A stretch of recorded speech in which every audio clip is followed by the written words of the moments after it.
Kasi merong memes like if you go on TikTok, parang PM, product manager, parang isip like sabi, ano ba talaga yung ginagawa na to? Ang tingin nila minsan sa PM or PO ay parang taga-mando lang. Kelvin, nakita mo ba yun na wala akong ginagawa? Parang hindi naman eh. Isang tabi ko na yung mga traditional na Pinoy company kasi iba yung mga sinusunod talaga ng mga yun. Ang technique lang talaga or ang kailangan mo gawin, pakita mo yung interest mo. Saka aralin mo yung produkto nyo na maigi. Ang tatanong na nila sa'yo ngayon, ano ba yung interest mo? Ano ba yung gusto mong maging? Saan mo ba nakikita yung sarili mo in the next 3 to 5 years? Pero may mga nagsasabi pagka worst comes to show, suntukin mo daw sa ilong. Tapos as a bank, we hold the money of the people. We cannot be organizing gambling at the same time. Shout out kay BSP, no? Naka-work ko rin kasi sila nung nasa PDAX pa ako. I trust BSP well, and lahat naman ng digital banks na dito sa Pilipinas regulated by BSP. Totoo. Adapt na tayo sa digital. Parang the next step for fintech is making sure cashless na talaga. Totoo. Hey guys, what is up? This is the Title Zone Podcast, the #1 podcast for Filipinos who want to make an impact. This is Nix, aka It's Been a While. So, ladies and gentlemen, hello. Next to me, What's up guys? This is Kelvin aka The Kelvinator, aka I miss you guys, and aka I will be outworking everyone this year. Mark my words. So today, our guest for today is a good friend of ours. Actually, katrabaho namin siya before. And yeah, madami siyang ginagawa sa buhay eh. Pero nakilala namin siya talaga bilang isang product manager siya. So siya yung nag-manage ng isang product namin sa company before. And ngayon, recently na parang nakita ko, siya ngayon, diving instructor na siya. Kala ko OFW na eh. Nakikita ko siya lagi, nasa ilalim ng dagat eh. So yeah, without further ado, let's all welcome Vince Villa. What's up, Vince? Thank you, Let's Kelvin. go! Thank you, Kelvin. Thank you, Nix. No? So, hi guys. My name's Vince. As mentioned by Kelvin, I'm a product guy. So, I used to be a product manager when I was working with Sprout Solutions with Nix and Kelvin a few years back. Now, I'm a product owner in Union Digital. So, also an emerging digital bank in the Philippines. Nice. No? Like Is Kelvin this the same mentioned, as Union Bank? Parang is it part no, of it's a Union Bank? subsidiary of Union Bank. Oh, But okay. so something about it is that Union Bank and all the other major banks, they have the traditional license, whereas the likes of Union Digital, we have a digital banking license with BSP. So those are two separate licenses pa. And then in the Philippines, there are only 6 banks registered as digital banks. So yan yung likes nila Uno, nila Maya. So hindi pa yan sila GCash kasi Nix, you would know EMI lang yung mga yan, di ba? Pero Yes. nila Maya with Union Digital, we're actually a digital bank. Well, actually, before we move forward, no, shout out to Union Bank then.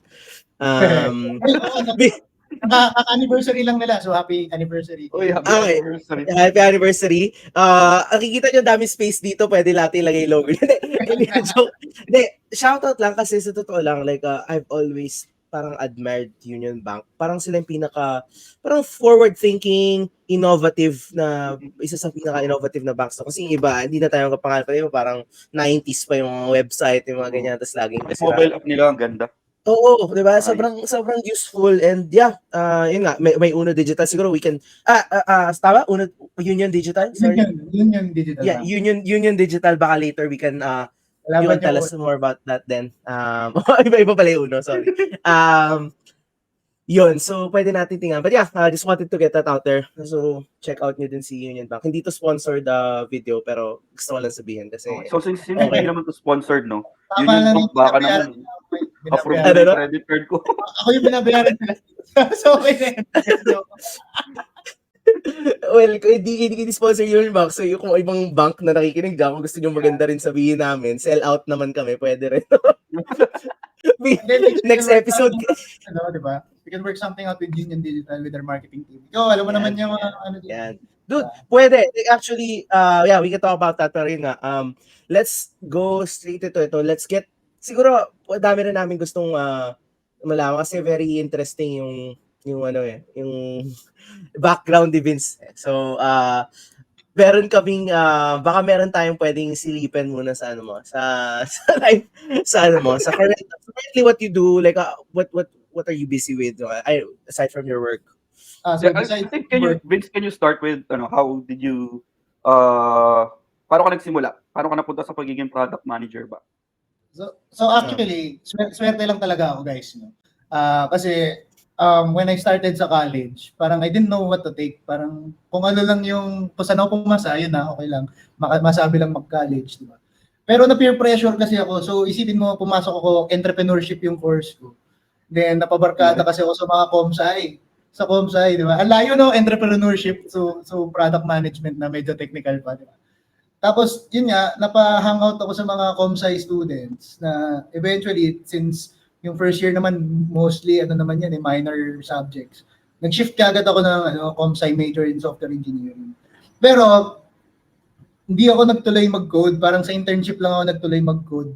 I transitioned to become a test engineer or QA sa ibang industry.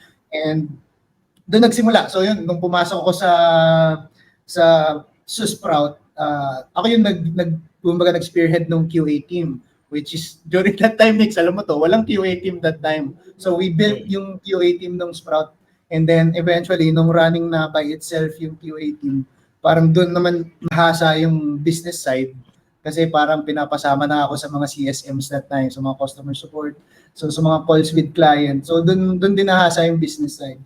So now, if you think of it, and laging common na picture for product management is yung Venn diagram na tatlo, di ba? It's all about tech, design, and the business. So with exposures lang, di ba, on the tech side, QA, working with developers, and then being able to be exposed also, talking to customers on the business side.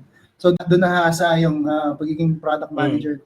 And I was lucky enough, di ba, si Pat and Alex was able to groom me to become a product manager. So ako yung unang product manager na official sa Sprout that time. So yun, 7 years in Sprout, more than 7 half of pala? it. 6 pala, 7 sorry. pala? Almost 7, mga ganun. Oo. Pero more than half product management na yun. So yun yung start. Chamba lang, nag-comsci big. Pero, actually, meron ako dyan. Hindi mo theory, pero parang isipin mo, di ba, entrepreneurship. If you really think about it, a product manager, product owner has to kind of have an entrepreneurial mindset eh. Parang ikaw kasi, parang ikaw yung papatakbo nun. So, ironically, di ba, yung pa din naman eh. I mean, doon ka pa din naman eh. Yun din yung end state kasi, especially Kaya now. Nag-detour lang noon. But, okay. So, product manager, dude, so before, let's get this out of the way. Kasi, medyo, ibato ko na to bago tayo lumalim pa.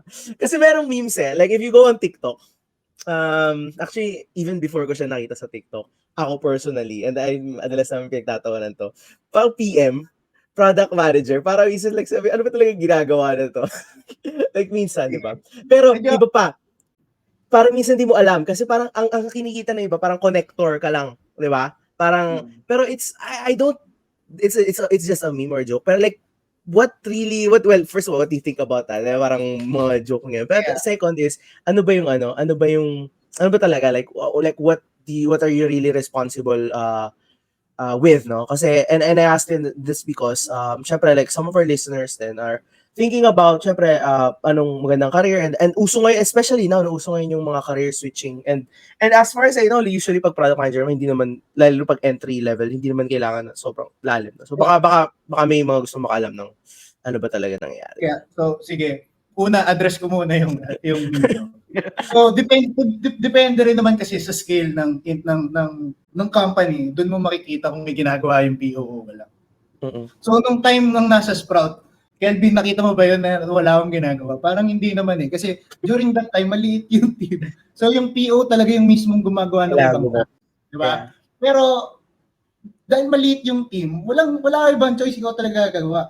Whereas kung pupunta ka sa bigger organizations na may tao sila, okay, may hire na BA, may hire ka pa na project manager, may hire ka pa na technical writers. So yung mga ganun, pagka may ganun kang resources as product owner or product manager, you would have to utilize them, di ba? So instead of doing the actual work, it's you guiding them to create yung requirements, documents that you need to ship over to the engineering para ma-develop or ma-build yung product. So that sila din natututo, and then eventually, di ba, you scale up to become a higher level product manager or product.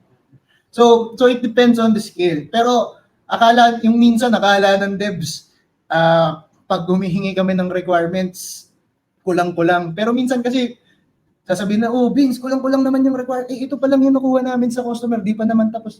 So may mga conversation kasi na yung back office natin, which is the engineers, hindi naman nila nakikita yung mga conversations na nangyayari with the customers, di ba? So yung ginagawa ko doon dati, ewan ko kung naalala mo to, Kelvin, pagkakausap yung customer and disappointed sila, pinapalam ko din sa devs para alam ng engineering team na, ito yung feeling ng mga customers natin. Baka we can do something about it to make it better for them. So dapat isasama din natin yung emotion dun sa discussion with engineers. Kasi hindi nila alam, ikaw, Kelvin, sigurado ako sanay ka makaharap ng irate customer, di ba? Galing kang sa support. So iba yung impact, di ba? Pag ikaw yung pinagalitan ng customer na bakit yung so dapat ma-feel din nila yon kasi ikaw as a customer support, 'di ba? Dahil nakakuha ka ng bad feedback on your work, dapat you make sure to learn from it and be better. So yun lang din naman yung purpose nun kung bakit mo ibibigay yung feedback na yun sa engineers, 'di ba? So yun, kasi yung ibang tao like engineers, they don't have hindi naman lahat, no, pero some of them they're very shy. So hindi nila alam kung paano yung mga conversations na from sides ng business. So, yun, baka kaya akala nila wala kaming ginagawa. Pero more than anything, kami nagpo-protect sa engineers. Kami rin nagpo-protect sa business para mag-work together yung both sides na yun. Hey guys, si Vince may ginagawa. Yung iba hindi ko alam, pero si Vince... I can't speak for the rest, no? Pero si Vince may marami siya ginagawa. Okay. I-clear lang natin. Pero agad okay yung take. Ikaw, Kelvin, tingin mo. Hindi, man. Naniniwala naman ako since Vincent ay parang madalas kami magkatrabaho before since yung bread and butter natin is yun yung hawak niya, yung HR. So aware ako sa mga client meetings niya and sa mga paggawa niya ng mga tasks for the devs. Nababantayan mo yung calendar din. Yung mga Jira ticket niya, kitang-kita ko. Yeah. Pero kasi maganda na naging klaro siya kasi yung ibang mga sabihin natin mga junior or nagsisimula pa lang na dev or mga nagsisimulang employee sa SaaS company, ang tingin nila minsan sa PM or PO ay parang taga-mando lang eh. Gawa ng ticket, di alam kung may capacity pa ba o wala. Parang bato lang ng bato ng task kasi para lang mapasaya yung kliyente. Kasi syempre pag napasaya yung kliyente, ano niya yun? Parang ano niya yun, credit sa kanya yun eh, di ba?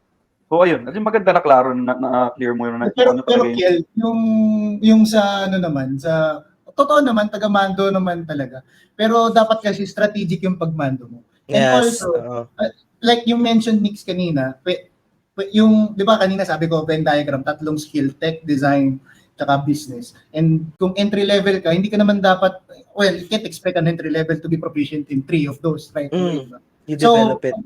I think yung the way you delegate tasks to the lower levels ng team mo should be a way on delegating to make sure that they learn, no? And then they become, a better product manager, di ba? In the future. So, yun dapat pushing forward for everybody. Yun naman. And then, iba rin yung, ako, enjoy ko yung Sprout kasi yung business at saka yung tech side, parang it all works out naman eventually. Nice, parang yes. Pero, kumbaga trabaho. Pero meron kasi yung mga nakita rin before na talagang galit yung business at saka yung engineering na yun mas mahirap yung trabaho ng taga-mando doon. Kasi pag ako nagmando ako sa business at sa at magkakaaway sila, di ako lagi yung magko-compromise for each of them, di ba? Wherein if parehong magandang synergy in both sides, mas madali. So free flowing yung usapan at mas madali yung mas lagi maikli kasi on to the point lagi. So ikaw na-mention mo kanina na para medyo unique yung naging path mo to being a product manager. Pero you're familiar naman din na siguro since ang tagal mo na sa industry. Paano ba, like, if someone's just starting out, like, what's the path na parang what can they do if they want to explore this career path? So sa tech side, may darating din kasi ikaw sa point na, kunwari, mataas na level ka na senior engineer ka na. may breaking point dyan na, ano ba, gusto ko bang tumuloy maging architect or gusto ko ba mag-manage ng team? So may mga ganun eh. So yung management ng team, usually yan yung papunta sa product management. Ganun din yung sa QA. Di ba ako from QA lead, eventually naging product manager. So may mga management branches dun sa branch ng tech na pwedeng maging road to become product manager. Pero I think naman kasi yung pinaka biggest skill na kailangan for being a PM is being able to adapt to the domain. Kasi, so for example, I started with Sprout as my first job as PO or product manager.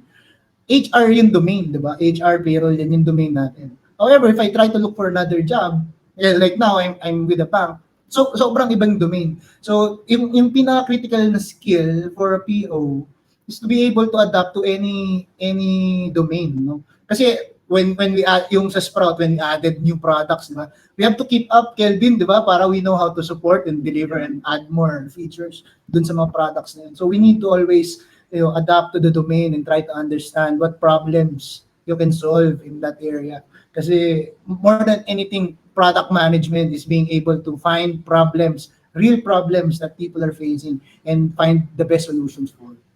So, yun, that's my take on it. Nice. Ako lang, share ko lang din yung take ko next, no? Di ba, tinatanong mo kung ano ba dapat yung career, parang path, kung may gusto kang position na puntahan. Well, ngayon para sa akin, hindi na siya ganun kahirap eh. Unlike before, na may kailangan talagang sundin na parang straight ka lang dito. Sa nakikita ko kasi ngayon, especially sa mga startup and mga SaaS company, no? Isang tabi ko na yung mga traditional na Pinoy company kasi iba yung mga sinusunod talaga ng mga yun. Ang technique lang talaga or ang kailangan mo gawin, pakita mo yung interest mo. Saka aralin mo yung produkto nyo na maigi. Kasi karamihan sa mga napuntahan kong kumpanya, ganun na yung parang approach nila eh. Hindi na sila yung, oy, dito ka, nakikita ko career growth mo dito. Ang tatanong na nila sa'yo ngayon, ano ba yung interest mo? Ano ba yung gusto mong maging? Saan mo ba nakikita yung sarili mo in the next 3 to 5 years? So, ayun. Siguro, payo ko lang, if meron ka talagang gustong patunguhan in the next coming years and baguhan ka, pakita mo na yung interest mo sa mentor mo, sa leader mo, and even sa owner ng company, kung maliit pa yung company nyo. And then, if sila yung tamang boss para sa'yo or leader, i-guide ka naman nila papunta doon eh. I completely agree dyan, Kelvin. Parang ang ganda nga nangyayari sa work environments nowadays, no, na yung mga mentors open na sila sa ganyan. Na wherein before, naaalala mo, ba't yan ng position mo? Ano lang ako na parang na-point out lang ako dito. Di ba yung sa Friends, di ba si Chandler Bing for some reason, di ba? Ang tagal niyang trabaho yung processor, di ba? Tapos sabi niya, magki-quit na ako dito, hindi naman talaga ito yung dream job ko, di ba? So yun, so with those opportunities, you grab it kasi you kumbaga binibigay sa ng mentor mo yung chance na gawin mo yung gusto mong gawin. So right. You always grab that opportunity. Sige, meron akong kinuhang clip, no? Panoorin lang natin. Tingnan, gusto ko lang makita yung opinion mo. Siguro para lang mas hindi to meme actually. Pero parang interesting, parang insight siya tungkol sa ginagawa ng PM, no? Para lang ma-gets ng mga tao. So lagay natin dito. Instead of shipping to learn, we're talking. If there was any sort of uncertainty in a problem or a solution, the product manager, instead of shipping to learn, would talk about all this research they have to do to really learn the problems, really learn the solution. And my feedback would be no, user research is a scarce resource. We have to reserve it for the areas that have extreme uncertainty and a high leverage for getting to certainty. So if you're redesigning the login page for Eventbrite, you don't need to use that resource to learn what to do. Just go see what Fang and the top unicorns did. They probably did a good job. So I think we sort of forgot in the industry that many times the fastest way to learn is to ship. Ayan. Ano thoughts mo? Kasi actually kaya ako siya gusto, hindi lang siya sa product management eh. Parang I think ang daming in life and in other businesses, parang people spend so much time overthinking things, parang okay, buo tayong case study, pero in the end pala apparently sabi niya, well, again, we'll get your take, ship mo and then tingnan mo kung mag-fail or not, parang sabi nga ni Zuckerberg before, di ba, move fast, break things. So yeah, what are your thoughts, Jed? So I completely agree, pero it also depends on the situation. So, pero if I have a startup, I would ship right away, you know. So I think yung pagka naman startup ka and you're just going out of the market, the first thing that you would really want is acquisition and, you know, get traction from there. And then once you get acquisition kasi, 'di ba? That's when that's your next iteration is to focus on, you know, making sure yung mga na-acquire mo, it would stick to your product and move it parang continuously using your product, 'di ba? So how you do it is you ship yung MVP, which is kung hindi pa yan yung best design for your users, at least make it work, 'di ba? Whereas na pagka na ship mo yon at may customers ka na and second iteration mo, you improve your user experience by using yung research na sinabi nila na initial na ginawa. So that's, you know, that's adding value na, no, to the acquisition and, you know, basically growing your customer base. So I agree. So depends on your where you at, 'di ba? You can ship right away kung ang hinahabol mo is go to market, time to go to market, 'di ba? Then ship ka agad. Pero kung wala ka namang ganung blocker na kahit anytime pwede, then build mo na ng tama, di ba? Yun lang yung take. So if you have the resources, build it right. Pero if not, ship na kasi you have to make money right away, di ba? Ang galing talaga ni Vince na PM. PM Yan ang gayahin nyo. Yan ang gayahin nyo. Para hindi kayo malagay sa mga meme. pero kasi, so, di ba, like ganyan, titingnan mo yung clip na yan, it's just stating a fact for one perspective. Like, pero kaya ko siya sinagot na, it depends on the situation. Totoo. So yung mga ganyan naman, like even yung mga framework, yung agile framework, that's all guide. Sa akin kasi some organizations, they try to strictly follow yung mga rules na mga ganyan. Pero sometimes kasi it doesn't work for you, so you have to adapt and change. So sa akin, yung mga ganyang guides and frameworks, yun, guide lang sila, pero don't let them hold you na kung it doesn't work for you, you adjust to what works for you. So yung agile, di ba? Kelvin, kasama yata kita dun sa safe, di ba? Nung in-implement natin, di naman natin in-implement lahat ng steps, di ba? So nagtingin lang tayo kasi that works for us. Diba? So dapat ganun. You always have to adapt. Kaya nga agile, di ba? Agile. Always adapt. Depende rin siguro sa personal nyo, no? Like sa team, gano'n ba kalaki? Like, hindi pwedeng, although may point siya, pero at the same time, hindi rin naman pwedeng totally dire-diretso. Na wala kang no? Ship na lang na ship. Baka kung ano na. So yan, one of the rules of PM is to be able to control that. Kaya nga, di ba, pagka planning, di ba, Kelvin, kasama kayo dyan sa yung support. Para aware si support na ito na yung mga next in line, di ba? Oy, alam din ni support, ay, Phoenix nila yung mga issues na kinukulit natin nung di ba? So dapat kami rin yung nagme-make sure na pag bin-breakdown namin, ito yung January, ito yung February, ito yung March, dapat sana masunod. Pero hindi naman lagi nasusunod, alam niyo yan. Pero kami yung nag-gatekeep kung ano yung pumapasok at lumalabas sa backlog at saka na-ship sa production. So dapat kami may control. Nice. Okay. Meron ka pa bang thoughts dan, Kelvin, before we move? Iba naman. May tanong ako. Paano mo, pasok ko lang yung sales, no? Paano mo alam naman natin yung sales, kailangan makabenta, and yung iba dyan, yes lang ng yes sa mga sabihin ng mga potential customers. Paano mo sinusupalpal? Paano mo sinusupalpal before? Yung mga bigla ka na lang haharapan na, oy, nabenta ko to, pero ito yung mga hanap nila na alam mo na, makita mo pa lang na hindi natin i-develop or wala sa pipeline natin. Usually, ginagawa ko, hindi na ako mimic. Kunwari, na-on-the spot ako sa meeting with client, nag-promise yung skills. Usually, hindi na ako mimic niyan. Parang, nung una hindi ako mimic. Pero nung mga later part, parang, you know, binablock ko na siya parang, uy, wag muna. Parang bago kami mag-meet with client, ginagawa ko sa sales, kinakausap sila, ano bang plano? Ano bang hinahanap nila? So, kasi pagka alam na nila yung hinahanap nila, baka most likely yung i-promise nila. Diba? So, sabi ko, wag muna offer yan, di pa natin gagawin yan. Pero, for some cases, yan, re-recta ko na sa manager nila, hindi natin magagawa yan, sinasabi ko na kagad sa inyo. Para, kasi sila yung nag-promise, sila din yung bumalik yun sa customer na hindi pa pala, mali pala yung information na nabigay ko sa iyo. Pero may hirap na situation yun, hindi ko alam minsan. Kasi, like I mentioned, di ba, you have to adapt, you have to read the room.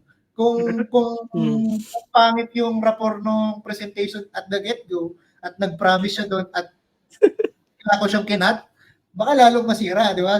So yun, tatahimik ka na lang, di ba? Natatawa ako kasi alam ko nung tayo sa Sprout talaga problema to. Yung mga pinapangako na lang ng sales team natin. Oo, grabe yun. Pero Pero at the same galing. time, hindi mo din sila masisi eh. Yung ang hirap din masisi. Like, unless syempre I'm not making excuse, kung talagang ridiculous na yung promise. Pero sometimes na sales, if it's within a reasonable justification, I guess pwede. But then I guess it really depends sa sitwasyon eh. Like, if your team has maybe enough bandwidth, pero sometimes, most of the time, hindi totoo yun, di ba? Like, don't have enough time to build out new features when you're just trying to still keep things together, di ba? So, Yeah, mahirap din talaga yun kasi actually, yan yung usual na pinag-aawayan ng engineer sales. tsaka ng sales. Sales versus Right. engineer. Siyempre, si sales gusto bumenta, promise ng promise. Si engineer, uy, di pa natin kaya yan, di ba? De-develop pa yan.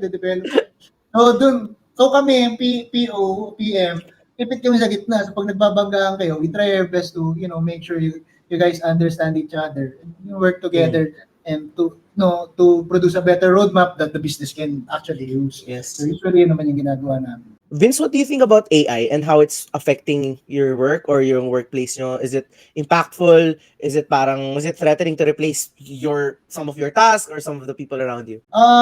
Threat.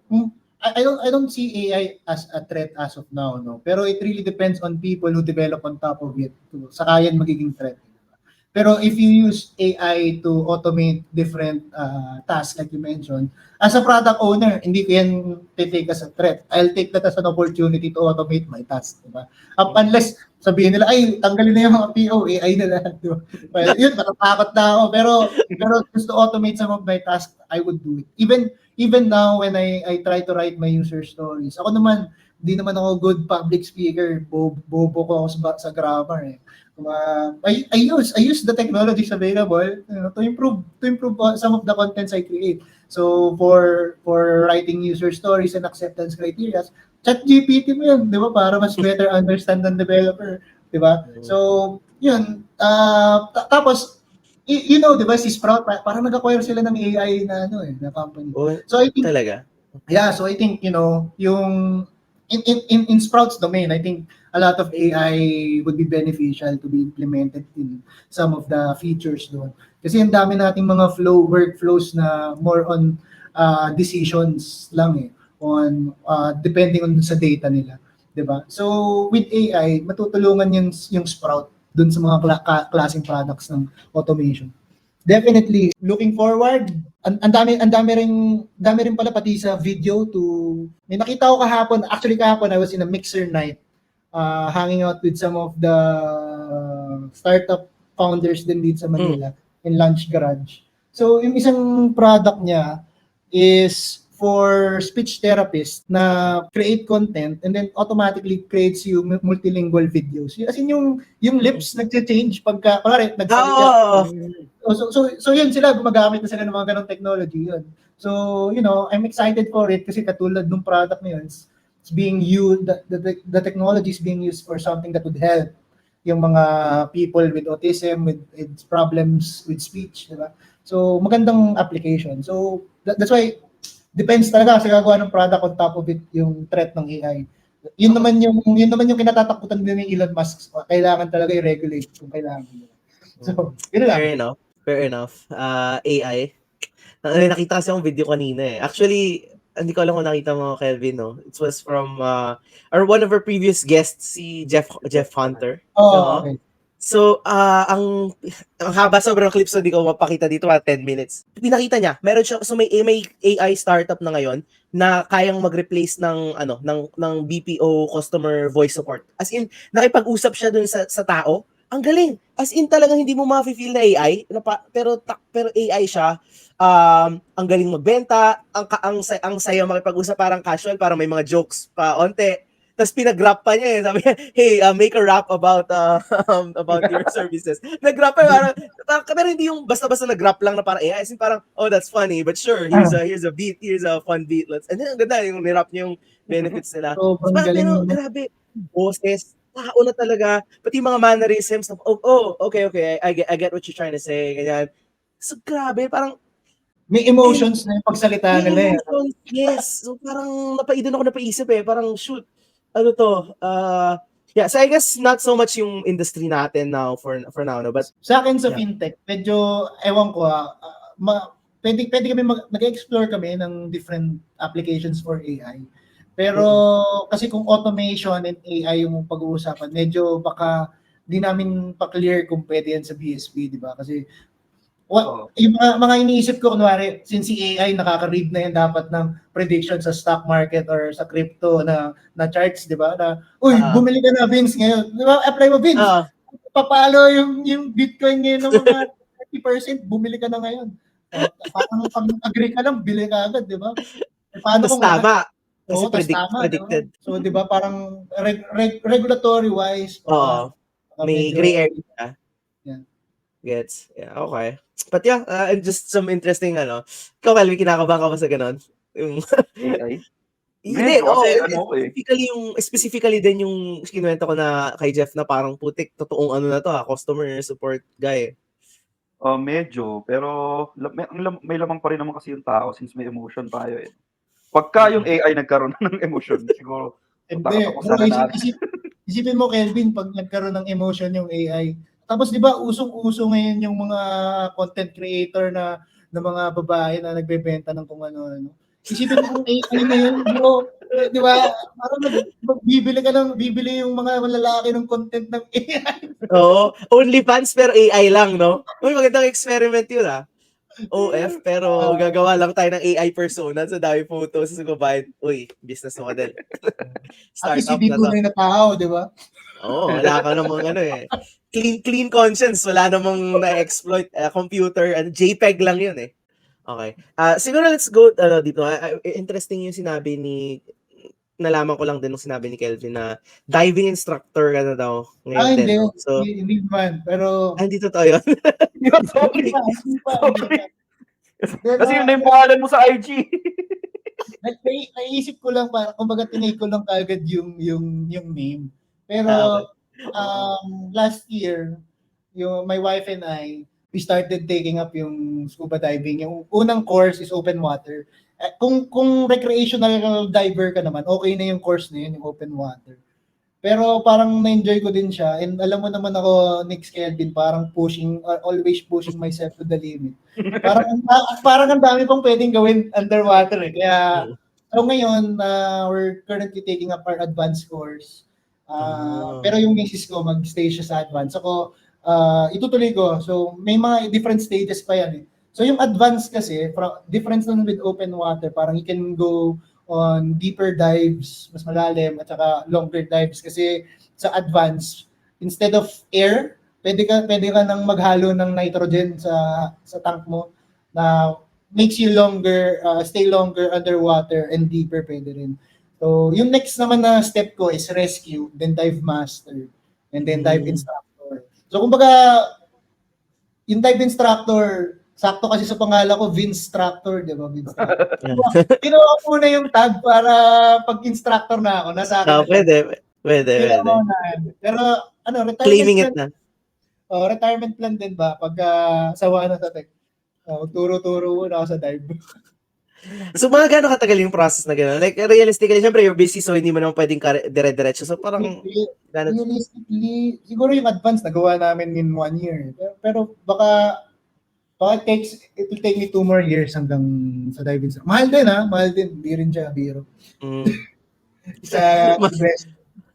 Para maging magkakaturo. So, mahilig ka talaga sa extreme, consider mo extreme, sport? Bro, sport ba siya? Well, hindi siya extreme kasi underwater ka and kung hindi mo alam kung anong gagawin mo underwater pag may mga nangyari, then kaya siya extreme in my perspective. Pero it's a very, very relaxed sport kasi what you basically do is swim underwater and watch the coral reefs and the fishes or kung may makita ka mang iba pang creatures, di ba? So, you're there to appreciate. You're there to appreciate. Baka kung ano na makita mo creature. Paano kung may pating na So, parang hindi So, usually naman sa mga dive spots, usually alam naman nila yan kung may pating o wala. And kung yung usually yung mga dive spots na may mga pating, yan naman yung mga pating usually na hindi naman nangangagat. Vince, totoo ba na, na, I don't know if you know this, or the truth behind this, pero totoo ba yung mga shark, they will only be aggressive to you if may dugo ka, or talagang kakain ka lang at wala kang dugo? Well, depende. Alam mo, ang predators, depende rin naman talaga yan. Kung busog ka at may dugo din, baka hindi ka niya kainin. Diba? Pero kung gutom talaga yan at aamoy ng dugo ka, mas malaki. Pero paano kung walang dugo? Baka wala, most likely naman kasi.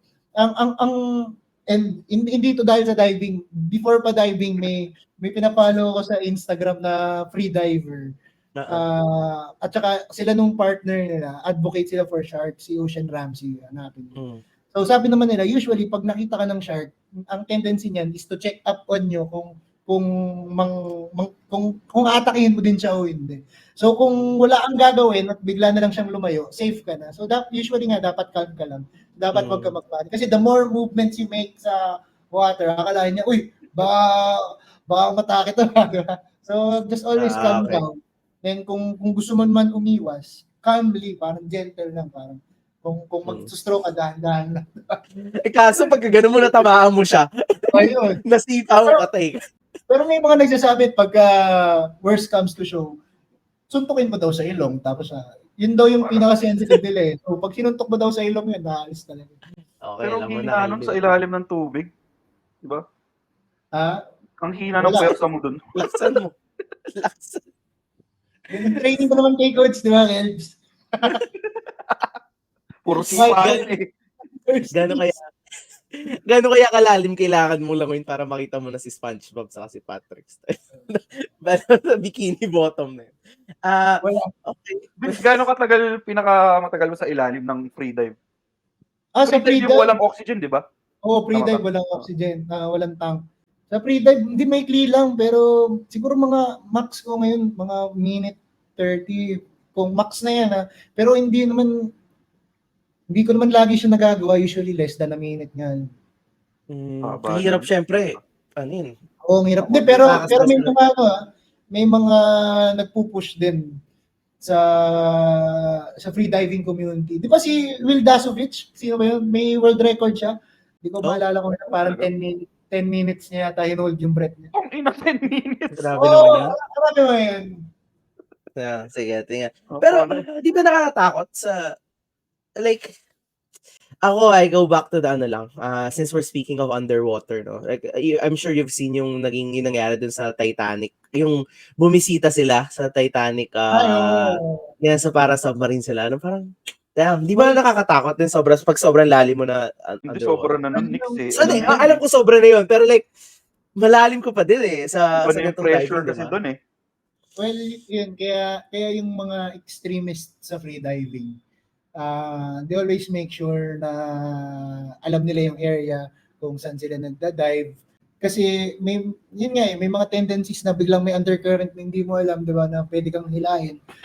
And dahil wala kang tank, pag hinila ka underwater, so tendency malulunod ka talaga. So dapat cautious, dapat alam mo kung saan ka alam mo yung ocean kung saan ka nagda-dive. Parang do your own research also, di ba? Kasi syempre buhay mo yung nakasalalay dyan. And, the moment you dive, that's the risk that you take na kung balloon ka, kasama yun dun sa risk na tinake mo, di ba?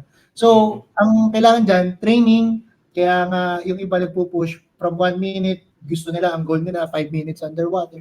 So that pag nagpanic ako underwater, may oras pa ako, di ba? Hindi lang ako 1 minute nasa ilalim. Pwede pa ako mag-surface. So, yan, para sa free divers, I encourage, train sila magpahaba ng breath. Kasi, sa scuba dive, yung last dive ko last weekend, meron kaming isang kasama, ginagawa niya yung rescue course. So, doon tinuturo sa amin paano mag-rescue pagka unconscious na yun. May nangyayari pa lang ganun eh, hindi ko alam dati, di ba? Na pwedeng mangyari, yung kasama mo sa ilalim, dahil sobrang tagal na sa ilalim, magiging unconscious. Paano mo malalaman, di ba? At ano yung procedure gagawin mo para iangat siya to the surface, back to the surface. So, may mga training para doon. So ako, kaya ako gusto yun gawin kasi gusto ko rin nga i-push yung limit ko. And gusto ko, educated ako. Pag nangyari sa akin yun, alam ko na yung gagawin, hindi ako magpapanik, di ba? Ewan ko kung naalala nyo, Nix, Kelvin, yung isang outing sa Sprout. Meron akong sinagip na na development. Hindi ko naalala eh. Talaga? Oo. Baka si web ba yan? Hindi si Jasper yata to eh. Alam mo Ay, yun, oo.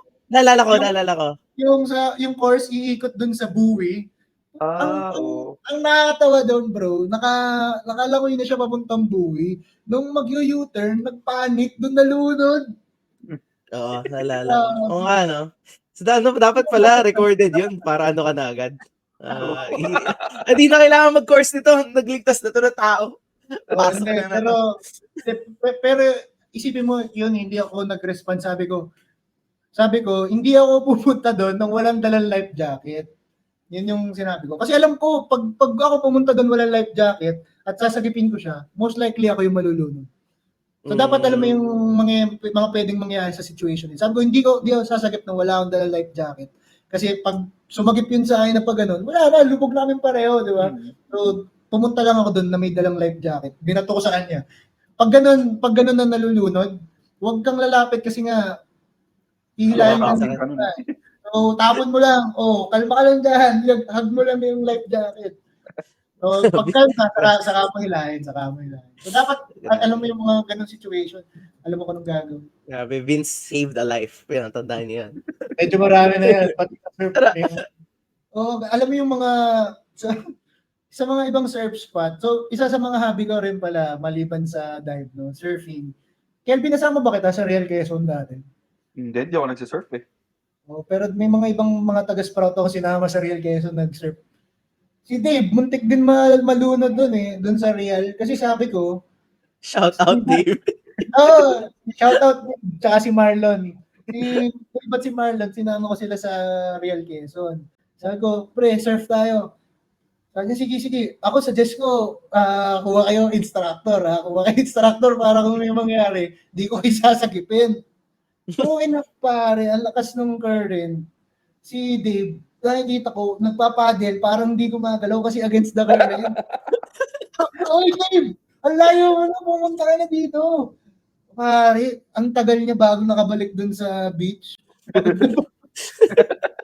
Buti hindi siya tinakay. Ha? Kasi payat si Dave eh, kaya mas nahirapan din siya. So yun, dapat marunong ka rin magbasa ng ocean, di ba? Alam mo yung current. Para alam mo kung paano madidiskartehan mo naman yung current eh para makagalaw ka sa dagat na may mga certain ways na makapag-navigate sa dagat. Okay, gets. Siguro ako, niisip ko, putik, hindi ko alam, hindi ko kaya. Parang ang may mabilis yung pag yung underwater, parang ilang, siguro 30 to 40 seconds lang sagad ko, hindi ko na kaya. Pwede 30 to 40 seconds. Actually, nagulat ako. Kasi before mauso yung pre-diving, ginagawa ko na naman yan talaga. Ang tawag sa amin yan, season.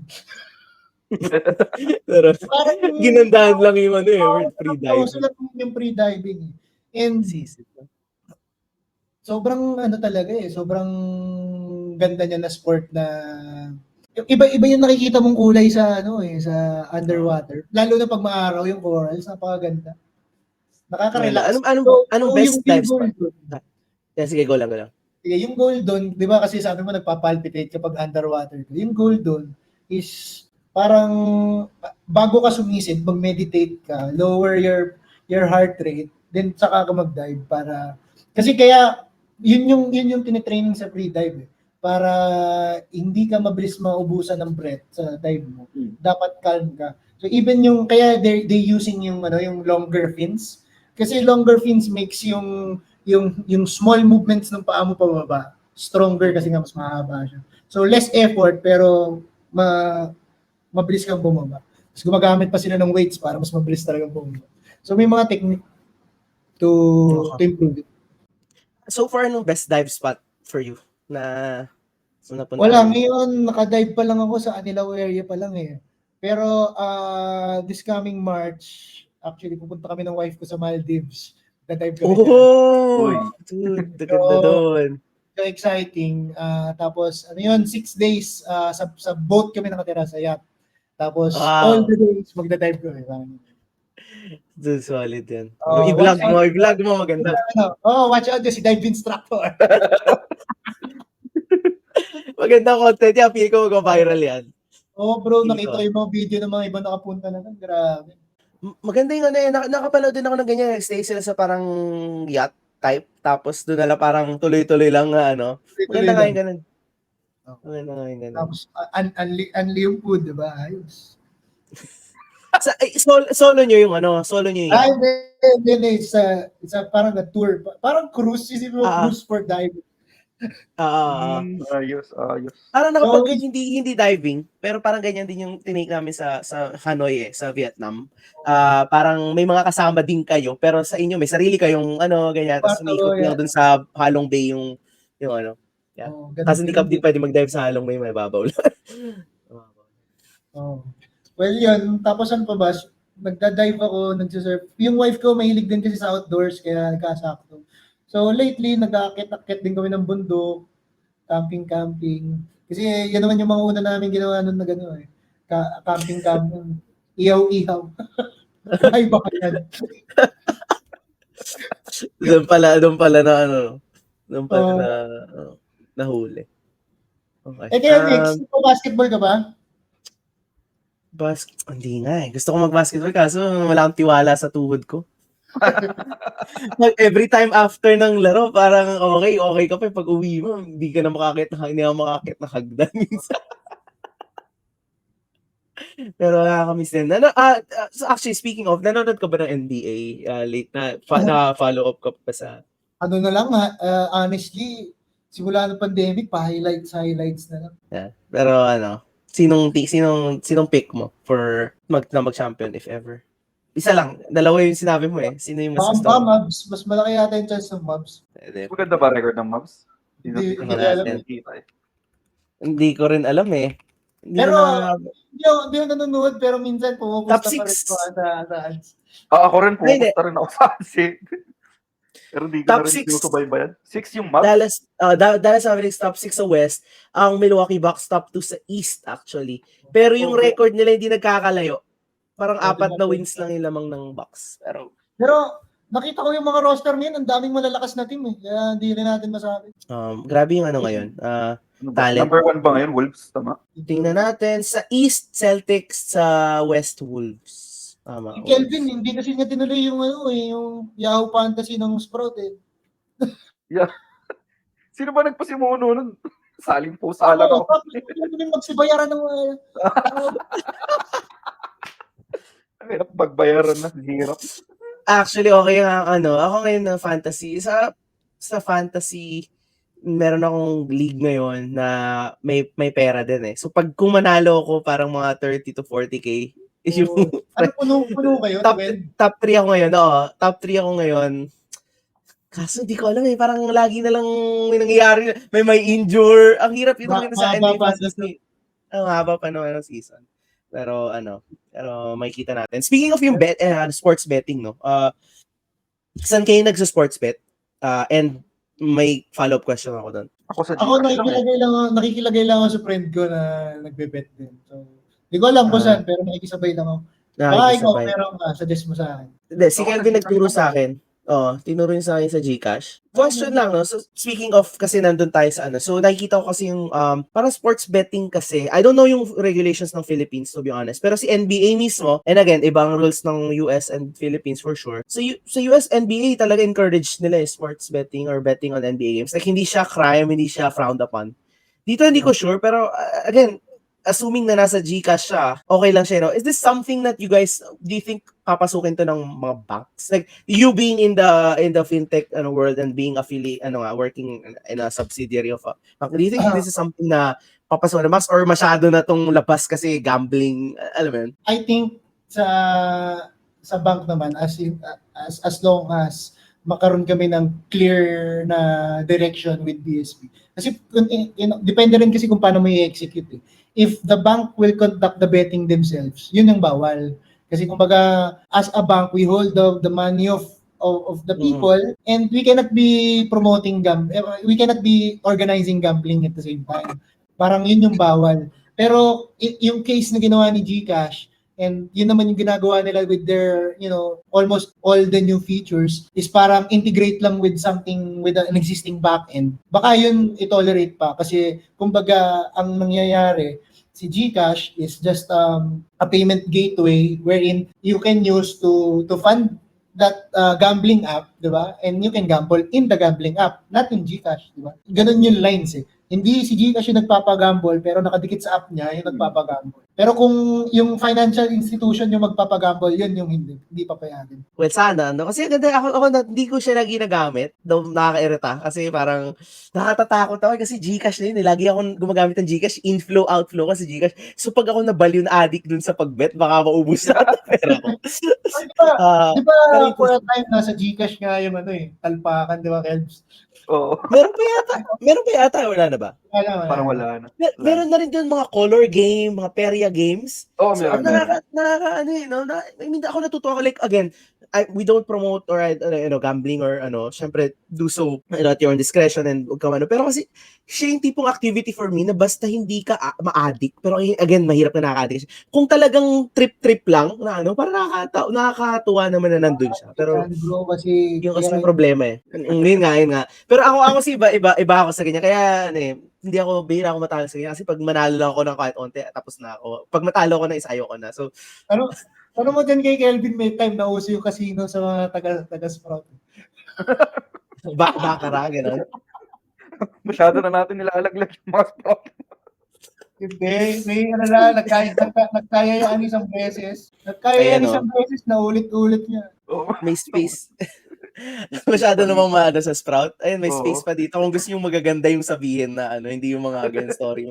May space doon. Hindi naman sa Sprout. Disclaimer. Maraming kalokohan na nangyari doon. Pero yung work naman... Hindi yung company. Hindi yung company. Tao lang. Up until now, I would say, grabe yung alaga ng Sprout sa empleyado. Comparing sa lahat ng napuntahan ko. Diba, Plago? Well, sa totoo lang ako, Sprout yung pinakamatagal kong pinag-workan. So parang hindi ako tumatagal sa isang like madalas umalis ako, parang hindi ko na-trip.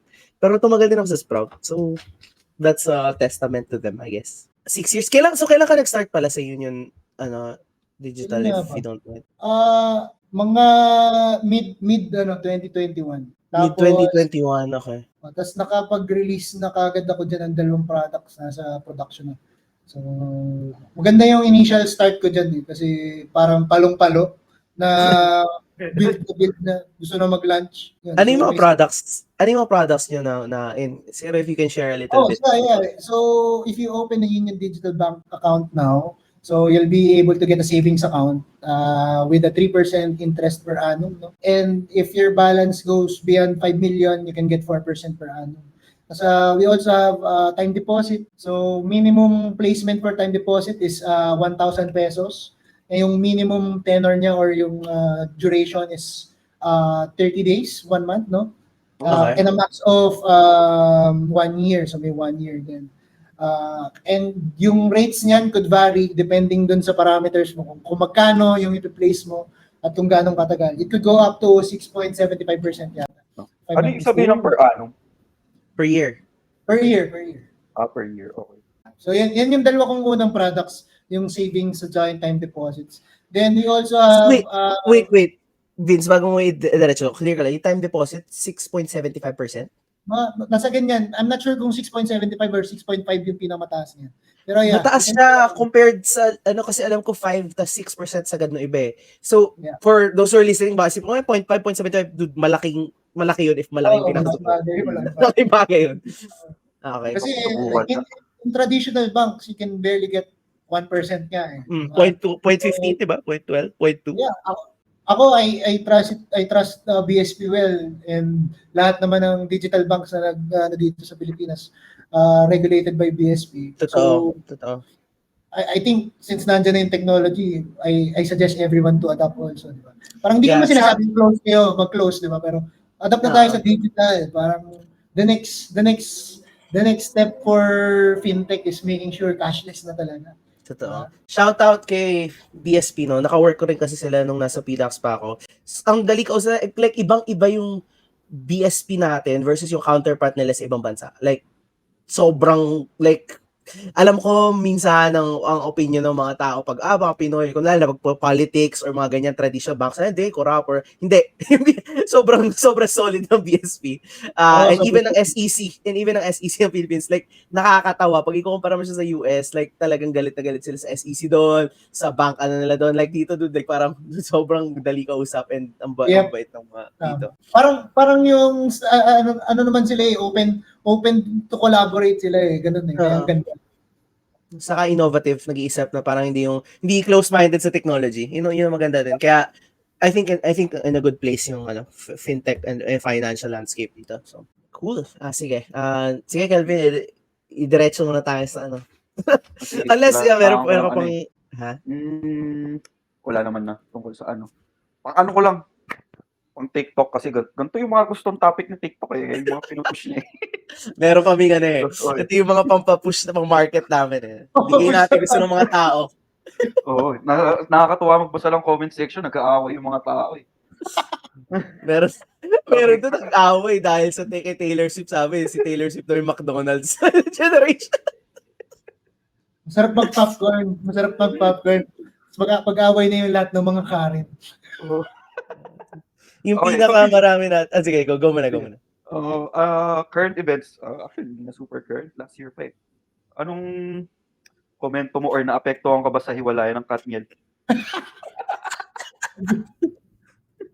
Hindi naman apektado, pero nalungkot.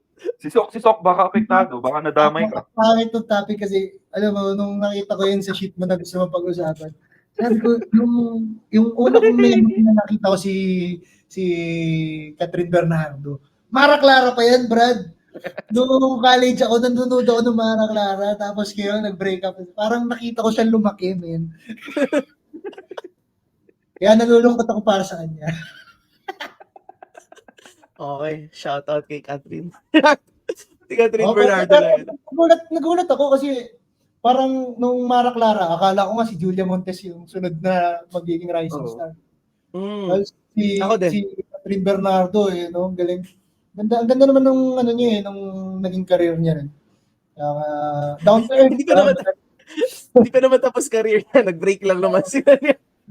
Hindi pa naman nag-break. Sinabi ko naman hindi pa tapos pero sinabi ko maganda na yeah. Good run. Well, so hindi ka naman naapektuhan, pero I think may napanood akong video. May lumabas na video lately, nag-resurface siya. Hindi siya video, audio ni Daniel Padilla. Hindi ko alam if totoo or edited. Na parang, pero ang tagal na nito yung kay Jasmine Curtis. Mas baka totoo to. I don't know if you guys know that. 24. Narinig ko rin. Narinig ko lang kumakalat. So actually, medyo madaming nangyayari din sa scene ng mga artista. Hindi natin alam.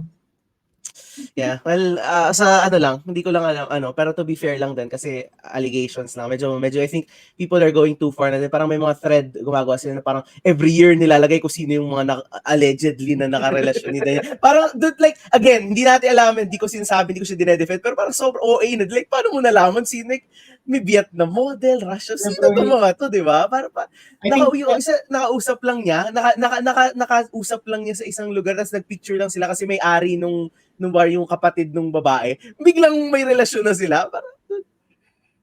Pero bro, I think yung mga nangyayari ngayon speaks to how our society is dito sa Pilipinas di ba? Parang come on, ang daming social issues natin dito sa Pilipinas na para pagkabala natin pag-usapan yung mga ganyan nangyayari sa industriya, di ba? Parang ang daming ako as product owner, product manager, I always, even if not related dun sa work ko, I always try to find what problems to solve. Para baka pwede natin i-monetize yun di ba? And seeing society, react to these kinds of current events, parang it really reflects and shows na ito yung focus talaga nila rather than building something for them, di ba? Parang I don't know. Yun yung nakikita ko. It's sad to see, pero dito dun sa outline ni Kelvin, nakita ko kung may business. Hindi ako yan. Vince, di ako yan. Hindi ba? May outline ka dito, business if any. So plug ko lang, no? So may kino-conceptualize din kasi ako ngayon na sana matuloy, no, startup. Pero not related to tech. Well, related to tech but not directly tech. More on working with schools na after school program na kung may computer science courses kayo, i-offer namin yung after school program namin so that your computer science students would be able to learn how actual developers in the industry does it, no? So parang code camps, yung mga ginagawang code camps, pero ang goal here is to make sure to lead them to a good internship and eventually get hired. So coming yan sa passion ko when I graduated nung college, I wanted sana to work in Lipa sa Batangas, taga Batangas. Sarap ng weather doon, lalo ngayon, malamig yung Talaga? bare months to March, yung mga Feb, malamig sa amin sa Lipa. So Dude, Taga-Lipa din ako. Oo nga, Taga-Lipa napag-usapan na natin to sa Sprout before. Pero I wanted sana to have a work sa Lipa na related sa akin and laging wala.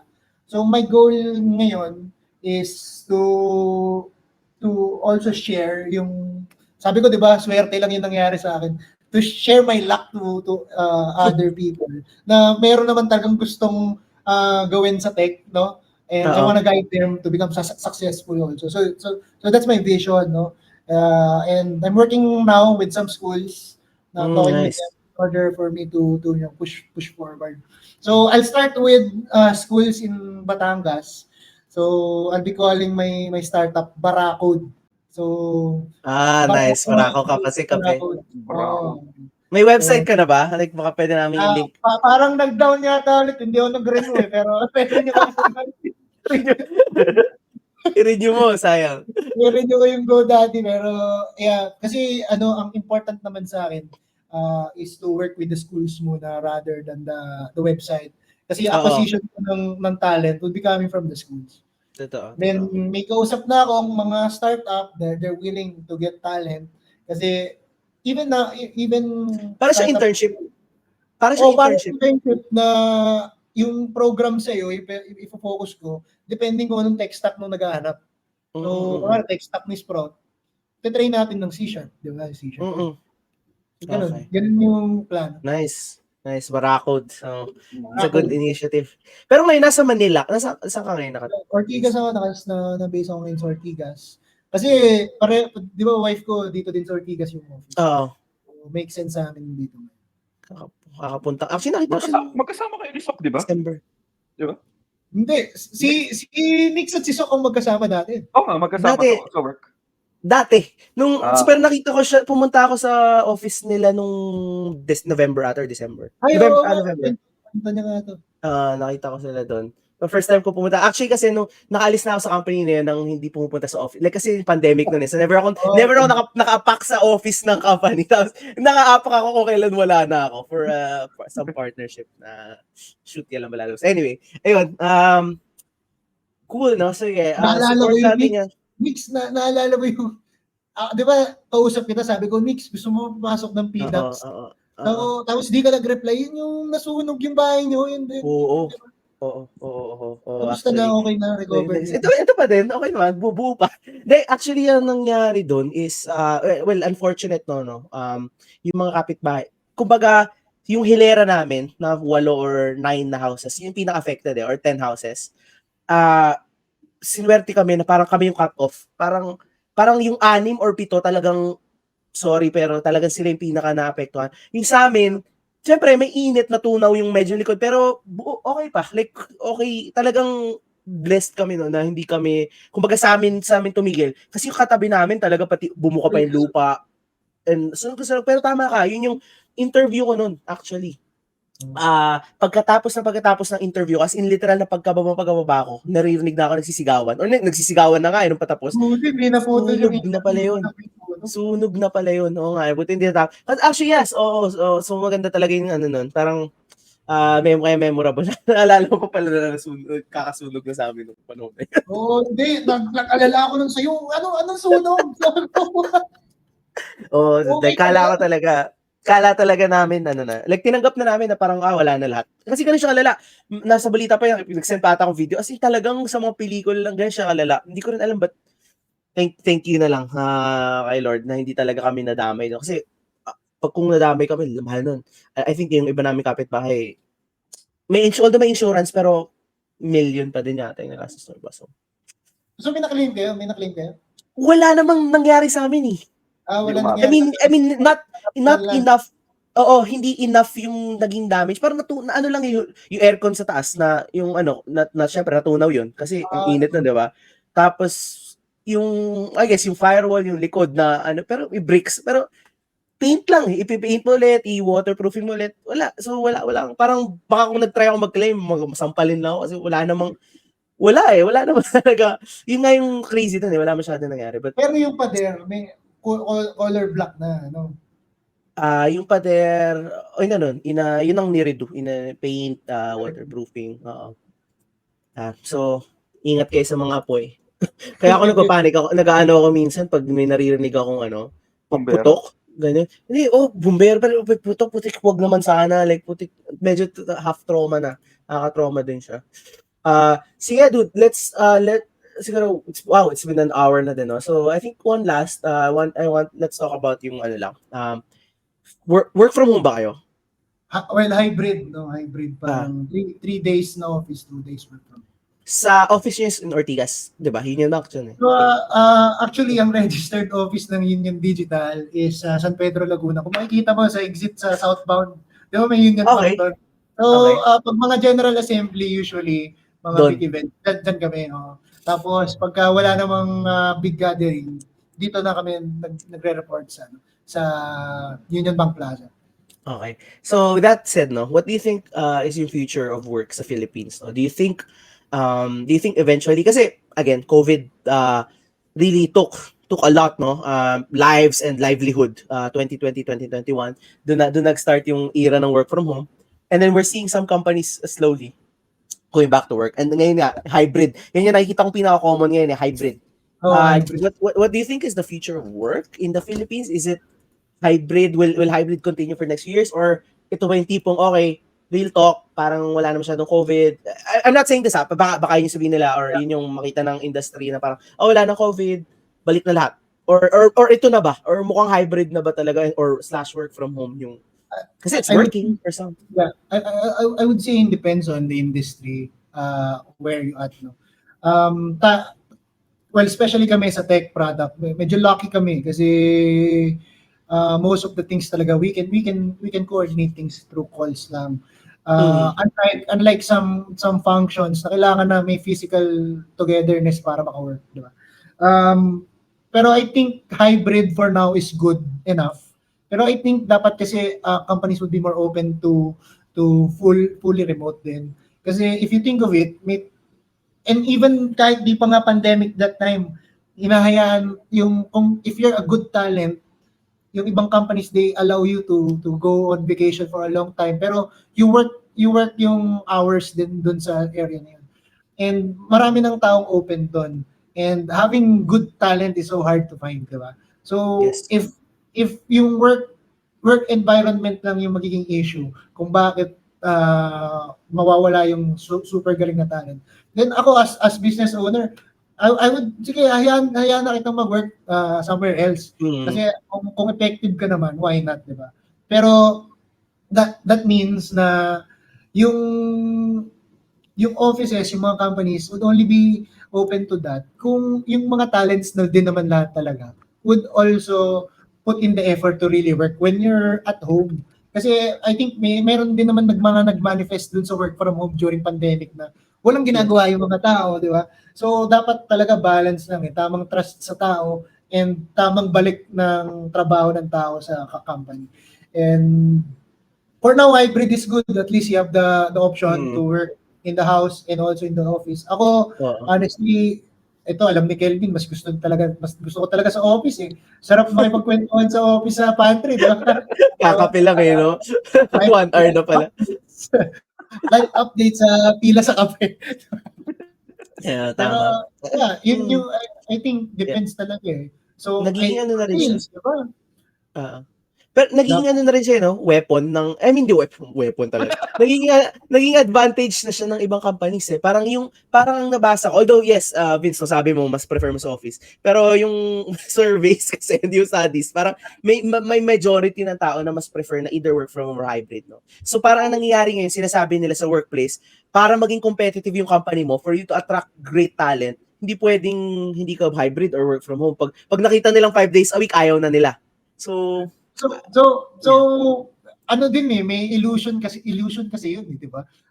Hybrid dito, gusto mo dito magtrabaho. Pero that's the risk of the company. Pagka kinuha yung hybrid, most likely kaya yan gusto magtamad-tamad sa bahay pag work out. yan ha. Diba, Huli kayo ha. Kung yun Tamad. yung reason mo kung bakit ka papasok dahil hybrid, parang gusto mo lang yata mag-petics pagka work from home. Real talk daw, real talk. Tidal Zone, real talk. Isipin mo dati nung nung work from home tayo, Kelvin. Nung nasa Sprout ako, bro, pumapasok 8 a.m., uuwi ako ng 3. Diba? Ako magpapasalamat ako sa hybrid. Pag hybrid, kung work from home ako, kahit abutin tayong 3 a.m., mas okay sa akin. Parang, di ba? Okay. Pero future of work, 2024, I think it will remain hybrid. But I think a lot of, especially traditional organizations, I think babalik yan ng full, return to office talaga. It sucks kasi ang sarap nung walang traffic nung hindi pa mapapasok. Pero I think it's also good. It means na economy is booming, di ba? People have jobs. So I think yun yung silver lining. Yeah, tama. I have before we wrap up, no? May question lang ako kay Vince. Real talk lang, Vince, ha? Pang ko lang rin tayo, pang TikTok namin. Sa product and development, product and engineering, no? Ano yung sa tingin mong posisyon doon na pinakawalang silbi? Pag tinanggal mo, gagana pa rin yung department. Yung kaya pa rin mag-deliver ng above satisfaction na ng mga task. Ang hirap naman yan. Pero yung silbi. Hindi naman walang silbi. Okay, hindi naman sa walang silbi. Yung yung kaya pa rin mag-function kahit alisin mo siya. Expendable. Disposable. Sige, yun. Kung titingnan mo, pumasok ako ng Sprout na wala silang QA. Diba? So, kung yung developers mo are keen enough to conduct yung testing on their side through unit tests or even testing yung output nila based on the requirements, then okay yun. No? Okay lang na walang QA. Kasi your QA could be your PO, di ba? Or your other stakeholders. So, may ways for us to replace that. Pero, lagi ko sabihin, QA is very important kasi sila yung nakakaisip ng mga scenario na hindi nga naisip ng normal na user that makes yung product, better in terms of security and also validating, making sure na all the inputs that we need are properly inputted, di ba? And show them the correct output. Yeah, tama. Napakalaga ng QA kasi sila yung last line of defense, di ba? Bago ma-release sa prod. Yes. Sila yung panghuli. Okay. Pero kung titingnan mo, kung walang QA, pwede ma-build yung product. Totoo. Ano na siya eh. Kasi it's a question of are you shipping sakto lang o product or di ba or pwedeng na-ship mo pero ang dami palang problema, di ba? Go to market time yung habol mo, di ship mo kagad kahit di tested. Ay, bad yan. Joke lang yan. Baka hindi yung ibang startup eh. Ay, okay pala. Sabi pala nung PM na kilala ko. Alright, sige. That's dami ko natutunan actually and thank you for clearing the air sa ano mo talagang PM. Maraming IPO. Pinaglaban kayo ni Vince today. So wala nang ma-offense sa mga memes. Kailangan paglaban kasi nararamdaman ko din yan minsan, syempre, di ba? Akala nila. Totoo.